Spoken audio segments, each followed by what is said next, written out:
नमस्कार साथियों, कैसे हैं आप सब लोग। उम्मीद करता हूं कि अच्छे होंगे। तो पिछली क्लास में हमने आपसे अर्थव्यवस्था के प्रकार के बारे में बात की थी। तो वो चैप्टर हमारा पूरी तरीके से कंप्लीट हो चुका है। अब हमें नेक्स्ट चैप्टर की ओर मूव करना है।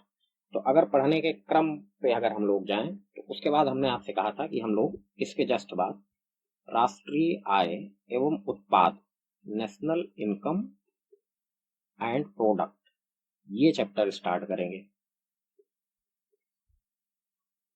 इसमें जो सबसे पहला शब्द है वो है आपका राष्ट्रीय आय। तो आइए इसको समझने का प्रयास करते हैं कि राष्ट्रीय आय है क्या। तो राष्ट्रीय आय की बेसिक परिभाषा की अगर मैं बात करूं तो एक निश्चित समय अवधि में हमारे क्षेत्रकों द्वारा, क्षेत्र आप जानते हैं 3 प्रकार के हैं, पिछली क्लास में हमने विस्तार से इस पर चर्चा की है, प्राथमिक, द्वितीयक, तृतीयक। तो एक निश्चित समय अवधि में जो हमारे क्षेत्रक किसी वस्तु का उत्पादन करते हैं उस उत्पादन के मूल्य को ही क्या कहा जाता है, राष्ट्रीय आय कहा जाता है। ये तो इसकी बेसिक डिफिनीशन हो गई। थोड़ा तकनीकी परिभाषा को अगर हम लोग ध्यान में रखें तो ये कहा जाता है कि किसी भी अर्थव्यवस्था में, किसी भी अर्थव्यवस्था में,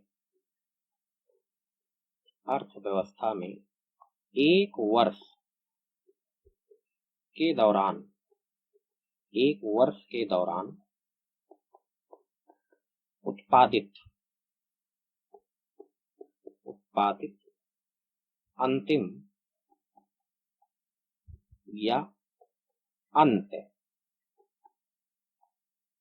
या पूर्ण निर्मित वस्तुओं, पूर्ण निर्मित वस्तुओं तथा सेवाओं के मूल्य को, वस्तुओं तथा सेवाओं के मूल्य को, सेवाओं के मूल्य को, सेवाओं के मूल्य को राष्ट्रीय आय कहते हैं। सेवाओं के मूल्य को राष्ट्रीय आय कहते हैं,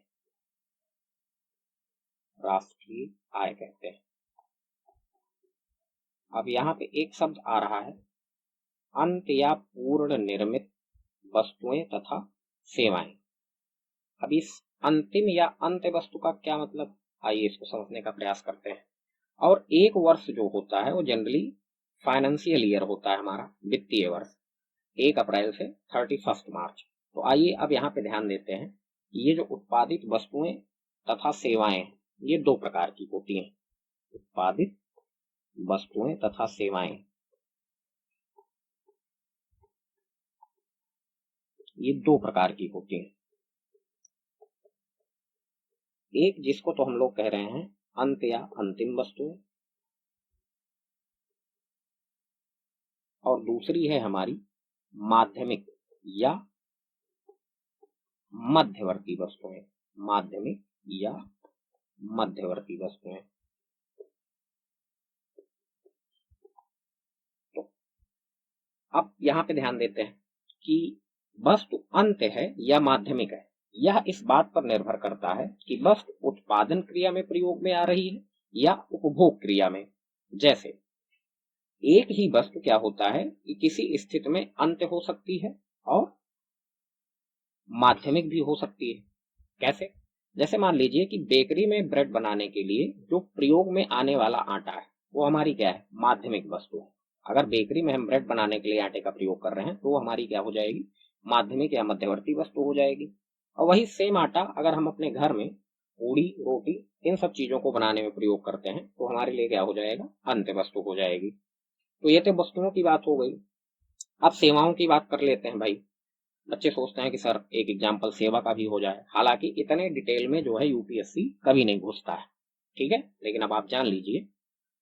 तो सेवाएं, जैसे मान लीजिए कि मैं अपने घर से आपको ये पढ़ा रहा हूं, तो मैं पढ़ा रहा हूं तो इसका मतलब मैं क्या दे रहा हूं, आपको सेवा दे रहा हूं।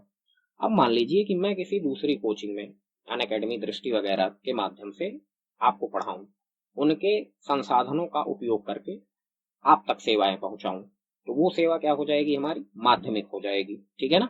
इसी तरीके से अगर मान लीजिए कि कोई डॉक्टर का खुद का क्लिनिक है और वहां पे वो मरीजों को देखता है तो वो क्या हो जाएगी, अंतिम सेवा हो जाएगी। अब मान लीजिए कि वो किसी अदर हॉस्पिटल में जाके लोगों को वहां देखता है, वहां उनकी सेवा करता है, तो क्या हो जाएगा, माध्यमिक सेवा हो जाएगी। तो मुझे उम्मीद है आपको अंत्य और माध्यमिक वस्तु तथा सेवा क्या होती है ये समझ में आ गया होगा। अब आइए हम लोग वापस आते हैं अपने चैप्टर की तरफ। जैसे तो अब यहाँ पे राष्ट्रीय आय की बात हो गई, उत्पादित वस्तुओं तथा सेवाओं की बात हो गई। अब हम लोग ये समझने का प्रयास करते हैं कि राष्ट्रीय आय और उत्पाद को पढ़ने का कारण क्या है, क्यों पढ़ा जाए इसे, what is the reason behind it. तो कारण इसके दो होते हैं, दो कारण है। कौन कौन से? नंबर एक तो ये है कि देश में जो भी उपलब्ध आर्थिक संसाधन, देश में उपलब्ध आर्थिक संसाधनों, उपलब्ध आर्थिक संसाधनों के उपयोग के बारे में अनुमान लगाना, के उपयोग के बारे में अनुमान लगाना,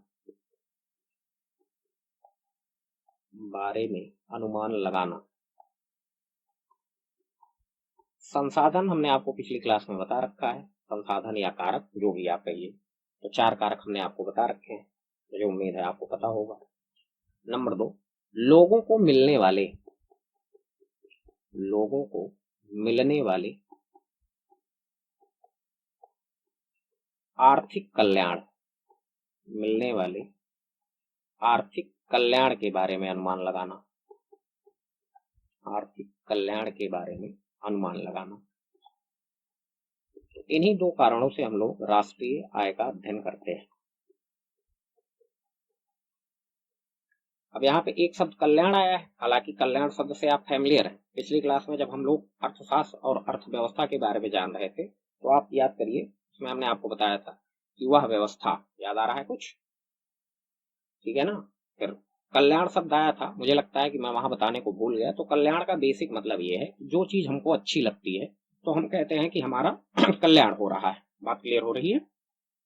जैसे अब कल्याण ये 3 प्रकार के होते हैं, एक तो होता है सामाजिक, दूसरा राजनैतिक और तीसरा आर्थिक कल्याण है ही। तो हमको यहाँ सामाजिक राजनैतिक परिप्रेक्ष्य पे नहीं जाना है, हमको केवल मतलब है आर्थिक कल्याण से। हालांकि आप लोग जानते होंगे कि सामाजिक राजनैतिक कल्याण क्या है। सामाजिक कल्याण का मतलब ये है, जैसे आप जानते हैं मनुष्य एक सामाजिक प्राणी है, तो उसको अपनी प्रशंसा सुनना वो अच्छा लगता है, ठीक है ना। जैसे कहीं जाए तो 10-20 4 लोग, जो भी जिस तरीके का उसका सामाजिक स्तर होगा, उससे अगर नमस्ते वगैरह करते हैं तो उसको अच्छा लगता है। तो अब अगर मान लीजिए कि आपका कोई दोस्त आपके गांव आता है और आप उसको अपना गांव घुमाने के लिए निकलते हैं, तो वहां के लोग, आपके गांव के लोग आपसे नमस्ते वगैरह करते हैं कि भैया कभी कभी चले आइए, चाय पीने चले आइए करिए, इस तरीके की बातें होती हैं। तो आपका दोस्त समझ जाएगा कि हाँ, इन भाई साहब का जो है सामाजिक स्तर वो काफी ज्यादा ऊंचा है। तो सामाजिक स्तर जैसे कुछ लोगों का बहुत ऊंचा होता है, ठीक है ना। जैसे एक बात ये कही जाती है कि पितृसत्तात्मक समाज है, तो यहाँ मेल डोमिनेट करते हैं, तो पुरुषों की तुलना में थोड़ा महिलाओं का सामाजिक स्तर वो नीचा होता है कि नहीं। और जो तथाकथित पिछड़े समाज के लोग हैं, दलित समाज के लोग हैं, उनका सामाजिक स्तर और ज्यादा नीचा होता है। तो इस तरीके की बात हो गई। अब राजनैतिक कल्याण का क्या मतलब है कि कोई आदमी अगर राजनीति में तो सत्ता का सुख भोगना चाहता है, तो उसको सत्ता का सुख भोगते रहना अच्छा लगता है, तो उसका उसके लिए वही कल्याण है, ठीक है ना।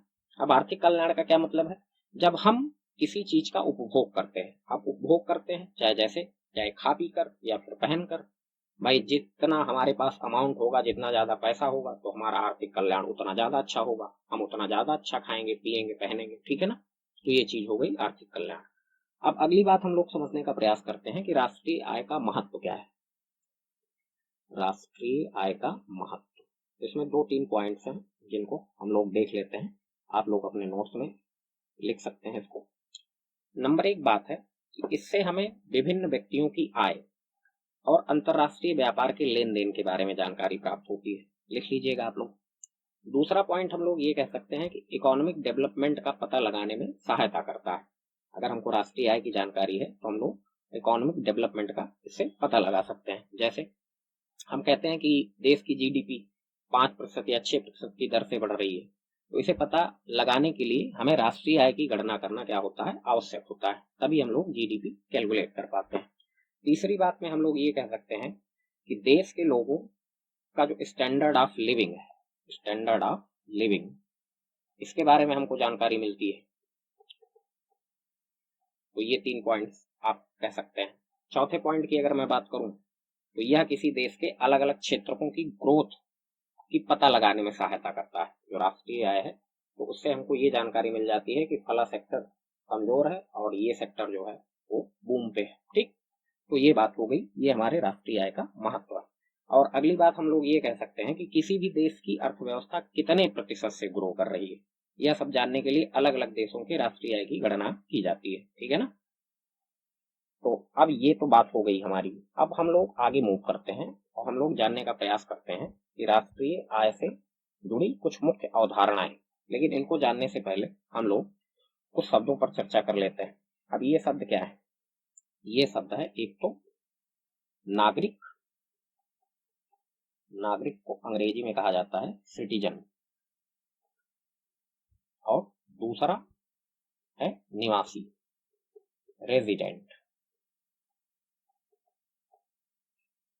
जैसा कि आप लोग जानते हैं कि हम सभी क्या हैं, भारत के नागरिक हैं। कैसे पता चलता है अच्छा कि हम भारत के नागरिक हैं? आधार कार्ड से नहीं, इस बात की जानकारी हमको बर्थ सर्टिफिकेट से मिलती है कि हम भारत के नागरिक। आपने पॉलिटी में पढ़ा होगा कि जिसका जन्म भारत में हुआ होता है वो क्या होता है? भारत का नागरिक होता है। ठीक है ना।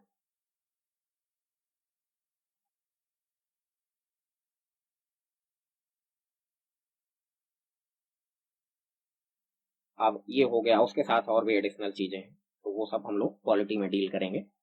लेकिन हम निवासी हैं या नहीं है, यह जानकारी हमारी आर्थिक गतिविधियों से प्राप्त होती है। बात क्लियर हो रही है? हम निवासी हैं या नहीं है, इस बात की जानकारी हमको किससे मिलती है? हमारी आर्थिक गतिविधियों से। यदि कोई आदमी 1 वर्ष या उससे अधिक समय तक भारत में अपनी आर्थिक गतिविधियां नहीं करता है तो वह भारत का निवासी नहीं होता है, भले ही वह नागरिक हो। ठीक है। और अगर कोई आदमी हमारे भारतवर्ष में आकर अपनी आर्थिक गतिविधियां करता है तो वह निवासी होता है, भले ही वह नागरिक ना हो। जैसे आप सिंपल शब्दों में समझिए कि अगर हमारे यहाँ का कोई आदमी, आपके जान पहचान का आदमी 10 साल से अमेरिका में जॉब कर रहा है तो भारत का निवासी नहीं होगा। ठीक है, उसको हम लोग एनआरआई कहते हैं, नॉन रेजिडेंट इंडियन। और अगर कोई मान लीजिए अमेरिका का आदमी आके हमारे यहाँ आर्थिक गतिविधियां करता है तो हमारे लिए निवासी हो जाएगा। ठीक है, तो ये चीज है। अब आइए हम लोग आगे बढ़ते हैं और सबसे पहली हेडिंग जो है हम लोग ये लगा लेते हैं कि राष्ट्रीय आय से जुड़ी कुछ मुख्य अवधारणाएं। तो उसमें नंबर 1 बात है, इसका इंतजार आप कर रहे होंगे मुझे उम्मीद है, सकल घरेलू उत्पाद। सकल घरेलू उत्पाद, gross domestic product. Gross domestic product, संक्षिप्त रूप में इसको कहते हैं जीडीपी। आए दिन आप सुनते रहते हैं जीडीपी डाउन हो रही है या जीडीपी इतने दिन से ग्रो कर रही है। तो पढ़ते तो सब लोग हैं लेकिन समझते कितने लोग हैं ये महत्वपूर्ण है। समझते बहुत कम लोग हैं। तो हम लोग आइए बहुत संक्षिप्त में, बहुत अच्छे ढंग से और एकदम क्लैरिफिकेशन के साथ समझने का प्रयास करते हैं कि वास्तव में जीडीपी है क्या। तो जीडीपी क्या है? एक देश की घरेलू सीमा, एक देश की घरेलू सीमा में एक वर्ष में उत्पादित, एक वर्ष में उत्पादित, घरेलू सीमा को हम लोग अंडरलाइन कर लेते हैं। तो मैंने क्या कहा? एक देश की घरेलू सीमा में एक वर्ष में उत्पादित होने वाली सभी अंतिम वस्तुओं, अंतिम वस्तुओं और सेवाओं, और सेवाओं के बाजार मूल्य, के बाजार मूल्य। मैंने आपको बता रखा था कि भारत सरकार ने राष्ट्रीय आय का तरीका चेंज किया है। बाजार मूल्यों के समग्र योग को, समग्र योग को जीडीपी कहते हैं, जीडीपी कहते हैं। पैराग्राफ चेंज करके हम लोग एक लाइन और लिखते हैं, फिर यहाँ पे घरेलू सीमा का मतलब हम लोग समझेंगे। जीडीपी की उपर्युक्त परिभाषा को ध्यान में रखते हुए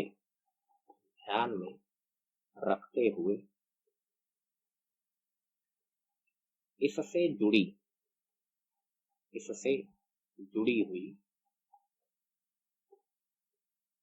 आवश्यक बातों को निम्न बिंदुओं द्वारा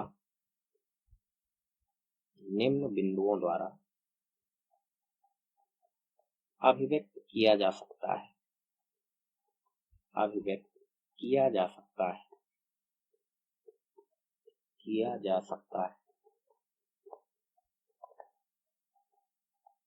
नंबर एक क्या है कि जीडीपी में केवल उसी उत्पादन को सम्मिलित किया जाएगा जो देश की घरेलू सीमा के भीतर हुआ हो। ठीक है, भले ही उत्पादन में किसी विदेशी साधन की भूमिका क्यों ना रही हो।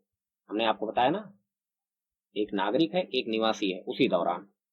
इसी प्रकार यदि किसी देश का कोई संसाधन किसी अन्य राष्ट्र की घरेलू सीमा में कार्य करता है या कर रहा होता है तो उसके योगदान को मूल राष्ट्र की जीडीपी में सम्मिलित नहीं किया जाएगा। इसलिए मैंने आपको शुरुआत में वो बता दिया कि एक नागरिक का कॉन्सेप्ट है, एक निवासी का कॉन्सेप्ट है।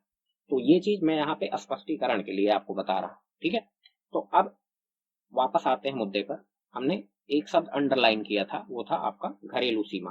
तो घरेलू सीमा या फिर आर्थिक सीमा, अब आइए इसको समझ लेते हैं, फिर आगे की बात और पॉइंट्स को हम लोग जीडीपी में देखते हैं। तो एक छोटी सी हेडिंग यहाँ पे लगा देता हूं मैं किसी दूसरे कलर से, घरेलू या आर्थिक सीमा ये क्या है। वैसे इतने डिटेल में यहाँ सब में यूपीएससी घुसता नहीं है, लेकिन बच्चे होते हैं जिनको भौतिक क्लास करने में बहुत आनंद आता है। तो आइए समझने का प्रयास करते हैं। खैर ठीक है, जो भी है। तो घरेलू या आर्थिक सीमा को एसएनए, अब एसएनए क्या है आपको यहाँ पे जानने की बहुत ज्यादा आवश्यकता है नहीं, सिस्टम ऑफ नेशनल अकाउंट से इसको कहते हैं, में घरेलू सीमा को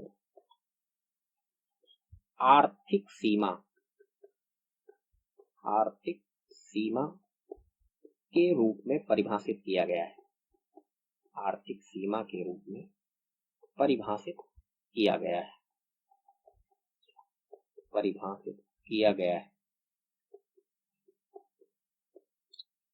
घरेलू या आर्थिक सीमा वैसे देश की भौगोलिक सीमा से संबंधित होती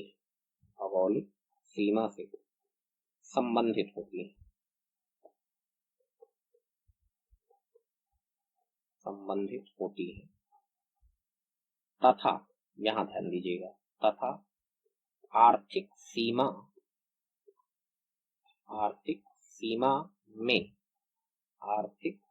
में भौगोलिक सीमा को सम्मिलित किया जाता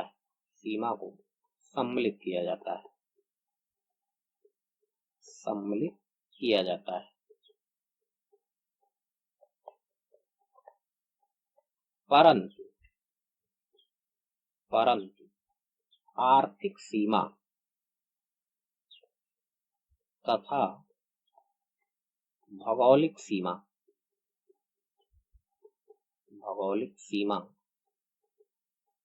बिल्कुल एक ही नहीं होती है।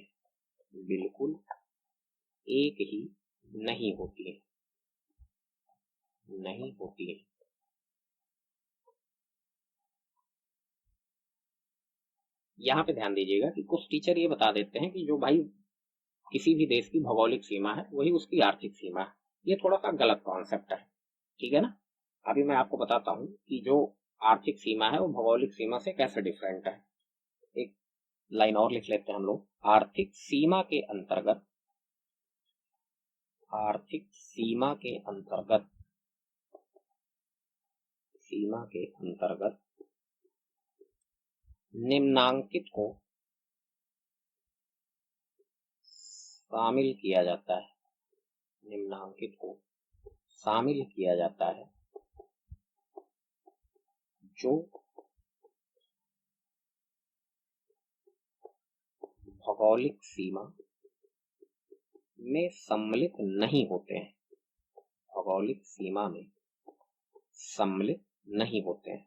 ध्यान दीजिएगा, आपको बताया जा रहा है कि कुछ चीजें हैं जिनको आर्थिक सीमा के अंतर्गत शामिल किया जाएगा, लेकिन उनको भौगोलिक सीमा में सम्मिलित नहीं किया जाता, जो भौगोलिक सीमा में सम्मिलित नहीं किए जाते हैं। अब क्या क्या चीजें हैं कि जिनको हम लोग आर्थिक सीमा में सम्मिलित करते हैं और भौगोलिक सीमा में सम्मिलित नहीं करते हैं, तो वो चीजें हैं हमारा हवाई क्षेत्र, एयर स्पेस कहते हैं। जैसे किसी भी देश का एक निश्चित हवाई क्षेत्र होता है, जैसे आपने सुना होगा न्यूज में, जब हमारी इंडियन एयरफोर्स ने बालाकोट में सर्जिकल स्ट्राइक की तो उससे नाराज होकर जो है पाकिस्तान ने अपना हवाई क्षेत्र हमारे लिए बंद कर दिया था। तो मोदी जी को कहीं जाना था तो पाकिस्तान के हवाई क्षेत्र के बजाय किसी अन्य देश के हवाई क्षेत्र से वो गए थे, ठीक है ना। दूसरी चीज है हवाई क्षेत्र, तो ये हो गया। और समुद्र में क्या होता है, कुछ नॉटिकल माइल्स तक अलग अलग राष्ट्रों को अधिकार प्राप्त होते हैं कि आप यहां तक मछली पकड़ने का काम कर सकते हैं, या फिर उस पर्टिकुलर जगह तक ईंधन या खनिज निकालने का अधिकार राष्ट्रों को प्राप्त होता है। तो वो हमारी किसमें शामिल किया जाएगा, आर्थिक सीमा में शामिल किया जाएगा। अब समुद्र तक तो हमारी भौगोलिक सीमा नहीं हो सकती ना, ठीक। इसी तरीके से अगर हम लोग विदेशों में दूतावास बनाते हैं, सारे कंट्रीज बनाते हैं, विदेशों में दूतावास हो गया, मिलिट्री बेस हो गया, मिलिट्री बेस और प्रवचन कार्यालय, तो ये सब हमारी आर्थिक सीमा में सम्मिलित किए जाएंगे। लेकिन अब क्या वो हमारी भौगोलिक सीमा में शामिल होगा? हमारी जो एम्बेसी मान लीजिए कि एक जापान में है, तो जापान क्या हमारी भौगोलिक सीमा में आएगा? नहीं। लेकिन अब वहां का जो दूतावास है, जो एम्बेसी है, तो वो हमारी आर्थिक सीमा में आएगा, ठीक है ना। ऐसे ही मान लीजिए कि हमने जापान में एक मिलिट्री बेस, हाइपोथेटिकली स्पीकिंग, हमने बनाया नहीं है अभी तक, ऐसा कुछ हमें जानकारी नहीं है, ना ही बना है जब तक मैं वीडियो रिकॉर्ड कर रहा हूँ, कल को हो भी सकता है। तो अगर मिलिट्री बेस वहां पे, तो मिलिट्री बेस के पास बहुत सारी जगह होती है, उनके पास काफी बड़ा एरिया होता है। सेम इसी तरीके से दूतावास में भी बहुत सारी जगह होती है। तो अगर मान लीजिए कि इन जगहों पे हम कुछ नहीं करते हैं, हम सब्जी का उत्पादन कर देते हैं, तो जो सब्जी का उत्पादन है वो हमारी जीडीपी में शामिल किया जाएगा, वो जापान की जीडीपी में काउंट नहीं किया जाएगा। आपको शुरुआत में बताया ना, ठीक है। तो ये चीज हो गई। अब यहाँ पे इंपॉर्टेंट पॉइंट्स क्या है कि यह मानना ठीक नहीं है, तो हम लोग स्टार मार करके एक पॉइंट और लिख लेते हैं ताकि आपको पूरी क्लैरिटी हो जाए। यह मानना पूरी तरह से ठीक नहीं है, पूरी तरह से ठीक नहीं है कि घरेलू या आर्थिक सीमा, आर्थिक सीमा भौगोलिक सीमा ही है, भौगोलिक सीमा ही है। क्यों नहीं है? क्योंकि ऊपर आपको हमने स्पष्ट कर दिया। अब अगर हम लोग वही मानते हैं कि जो घरेलू या आर्थिक सीमा है वही भौगोलिक सीमा है, तो ऐसा करने पर जो सकल घरेलू उत्पाद है तथा उससे संबंधित जो समग्र है, उनका अनुमान भी क्या हो जाएगा, गलत हो जाएगा। भाई अगर एम्बेसी में मान लीजिए आपने सब्जी का उत्पादन किया, अब उसको आप काउंट ही नहीं कर रहे हैं, तो आपकी जीडीपी भी क्या हो जाएगी, गलत हो जाएगी। और उससे रिलेटेड जो भी और चीजें सारी की सारी गड़बड़ हो जाएगी। जीडीपी जो है वो प्राण है, समझ लीजिए, अर्थव्यवस्था का। जीडीपी आपको समझ में आ गया तो उसमें ही कुछ प्लस माइनस इधर उधर करके हम लोग सारे कॉन्सेप्ट को ही समझ जाते हैं बहुत प्यार से। तो जीडीपी समझना सबसे बेहतरीन हमारे लिए काम होता है, ठीक है। तो हम ये कह सकते हैं कि कुल आर्थिक सीमा जो होती है, कुल आर्थिक सीमा ये ग्रेटर देन होती है भौगोलिक सीमा।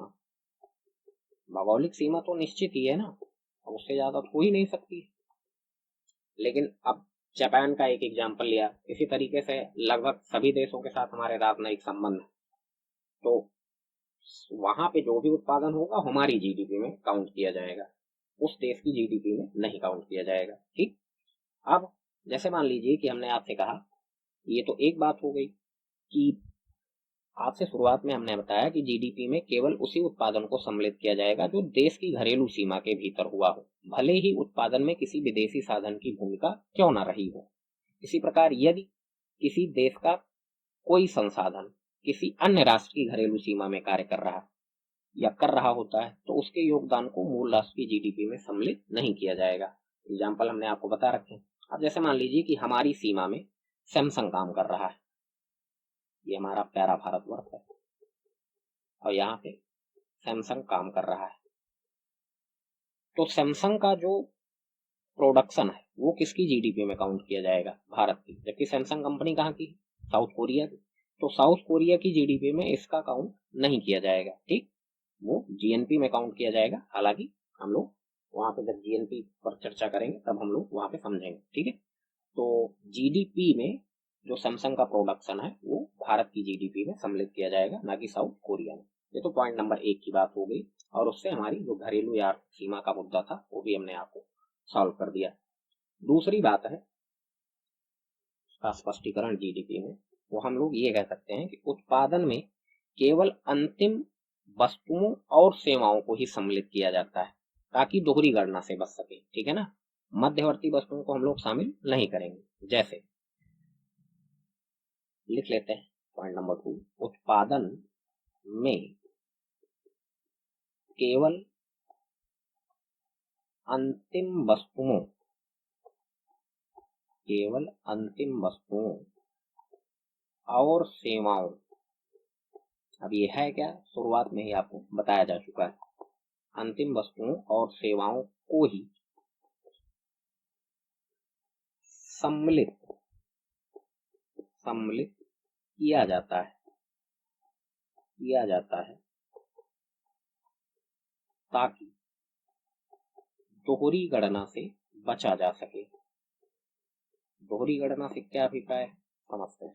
ताकि दोहरी गणना से बचा जा सके।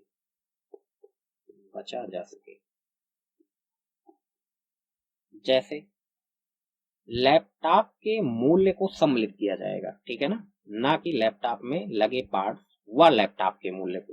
भाई लैपटॉप अगर आप बना रहे हैं तो उसके लिए भिन्न भिन्न चीजें चाहिए ना, तो जब हम लोग लैपटॉप मान लीजिए 45,000 का ले लिए तो वो हमारे लिए क्या है, फाइनल वस्तु है। अब लैपटॉप बनाने में जैसे कैपेसिटर लगे हैं, मदरबोर्ड वगैरह में लगे होते हैं, ये फिर हमारा स्क्रीन हो गया, प्लास्टिक या मेटेलिक बॉडी हो गई, तो ये सारी चीजें जो पार्ट्स लगे हैं उनके मूल्य को शामिल करें फिर लैपटॉप के मूल्य को शामिल करें तो हमारी कैलकुलेशन क्या हो जाएगी, गड़बड़ हो जाएगी। गड़बड़ क्यों हो जाएगी?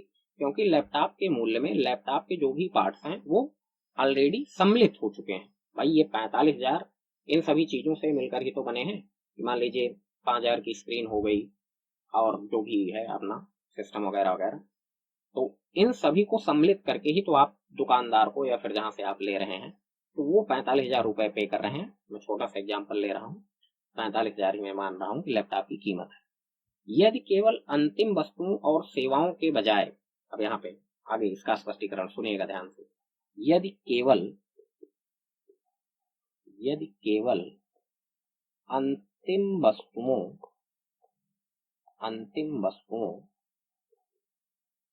और सेवाओं के बजाय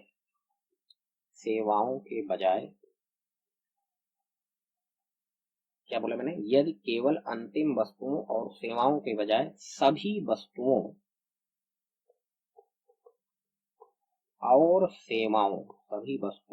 और सेवाओं को जीडीपी की गणना में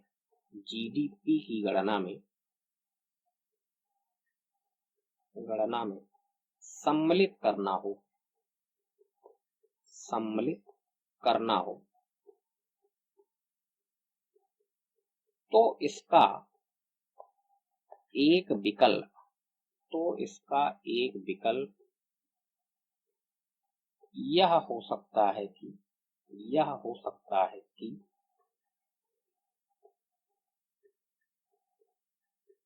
कि वस्तुओं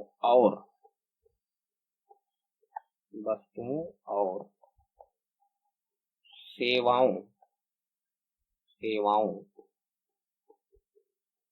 की उत्पादन की अलग अलग अवस्थाओं पर किए जाने वाले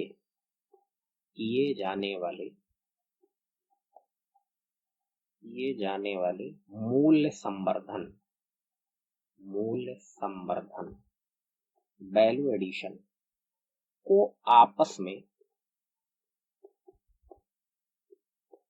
जोड़ दिया जाए।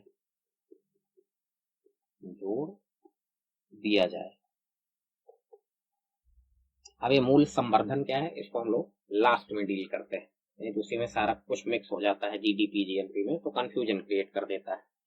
तो इसको हम लोग लास्ट में, जैसे पढ़ना तो है लेकिन पढ़ने से ज्यादा इंपॉर्टेंट क्या हो जाता है कि कैसे पढ़ना है, ठीक है ना। तो इस चीज को आप ध्यान रखिएगा।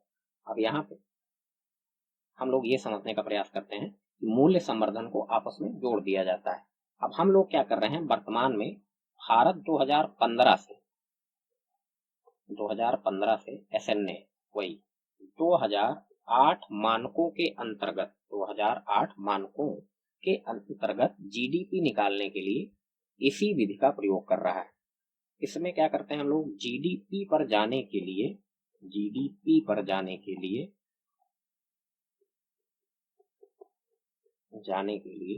जीबीए ग्रॉस वैल्यू एडिशन का प्रयोग किया जाता है। ठीक, इसको एग्जाम्पल से समझते हैं। मूल्य संवर्धन का कॉन्सेप्ट यहाँ पे समझ लेते हैं। अब जैसे मान लीजिए एक एग्जाम्पल मैं लेता हूं कि मान लीजिए भाई दूध है, और दूध से पहले हम लोग खोया बनाते हैं, फिर बर्फी बनाते हैं। खोए से हम लोग क्या करते हैं, बर्फी।